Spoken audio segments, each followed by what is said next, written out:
Muchos han estado pidiendo, que es la diferencia entre una miocardiopatía hipertrófica, dilatada y restrictiva. Con este pequeño cuadrito, pues pudimos hacer esa diferencia que se nos hace un poquito difícil. Lo primero que tenemos que saber es que la miocardiopatía hipertrófica, vamos a decir que este es el septo interventricular. Recordar que estas son alteraciones genéticas en la miocardiopatía hipertrófica.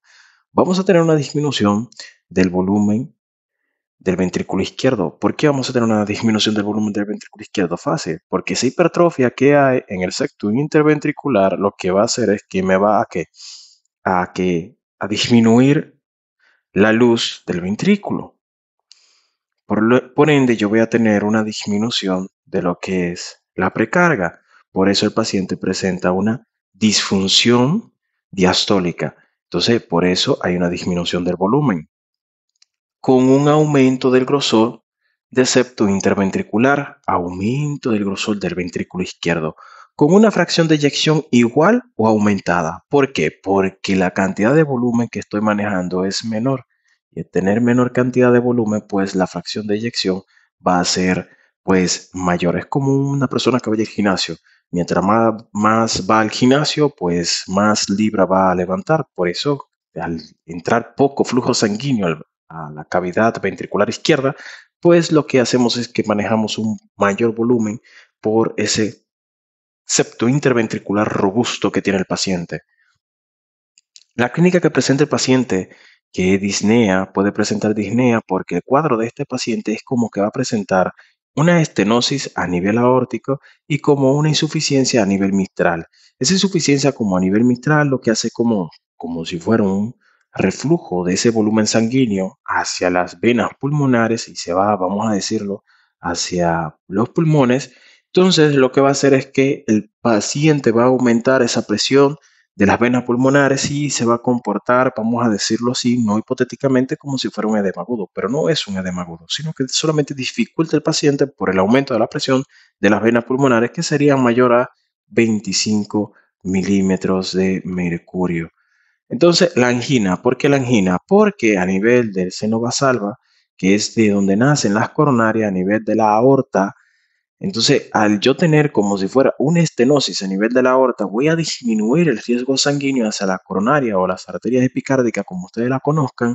Entonces, el corazón lo que se va a comportar como si el paciente estuviera cruzando con una angina o con un posible infarto.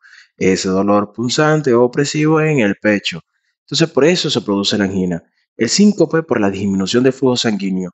La disminución del flujo sanguíneo, tanto por la disminución de la precarga, como dijimos anteriormente, y como por esa estenosis que presenta el paciente, por esa hipertrofia del septo interventricular, va a producir esa clínica. Una de las principales causas de muerte súbita es la miocardiopatía hipertrófica dentro de estas tres miocardiopatías. ¿Cómo se comporta la miocardiopatía dilatada? Pues fácil. Aquí tenemos un ventrículo hipertrófico. En la miocardiopatía dilatada, ¿qué es lo que vamos a tener? Vamos a tener un ventrículo pues bien grande, un ventrículo bien grande. Vamos a decir, este es el ventrículo izquierdo. Vamos a hacerlo aquí. Y este podríamos decir que es el ventrículo izquierdo. Un ventrículo izquierdo completamente dilatado. Por eso el volumen que maneja el paciente va a ser mayor. ¿Por qué? Porque la precarga en este caso va a ser mayor porque, como dice la ley de Frank Starling, a mayor amplitud dice mayor contracción, pero en este caso ya yo tengo un corazón que está debilitado.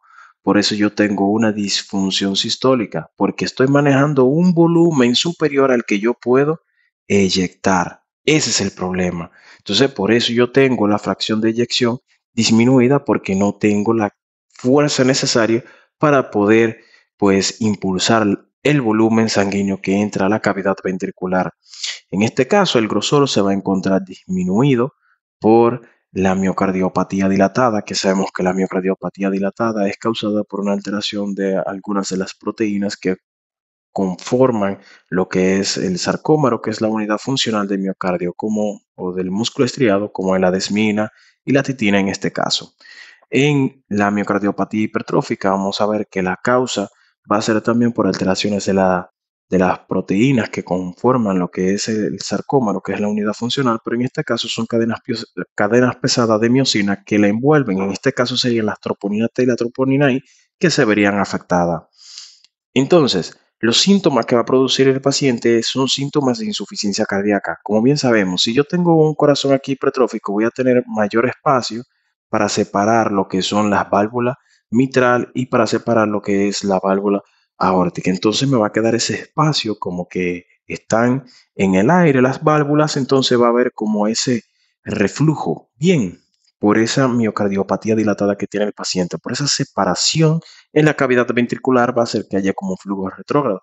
Por eso el paciente cuando camina un poco se va a sentir sofocado, como un paciente que tiene insuficiencia cardíaca. Una de las miocardiopatías que va a causar embolias y trombo y arritmia va a ser la miocardiopatía dilatada. Dentro de la miocardiopatía restrictiva, que nos dice que el volumen ventricular puede estar aumentado y disminuido. ¿Qué es lo que pasa en la miocardiopatía restrictiva? Pues aquí tenemos un ventrículo. Este ventrículo vamos a dividir en dos. ¿Qué pasa? Que este ventrículo, por esa acumulación de amiloides, cuerpos amiloídicos, lo que va a hacer es que el lado derecho, que es el que se ve más afectado, se va a poner rudo, duro.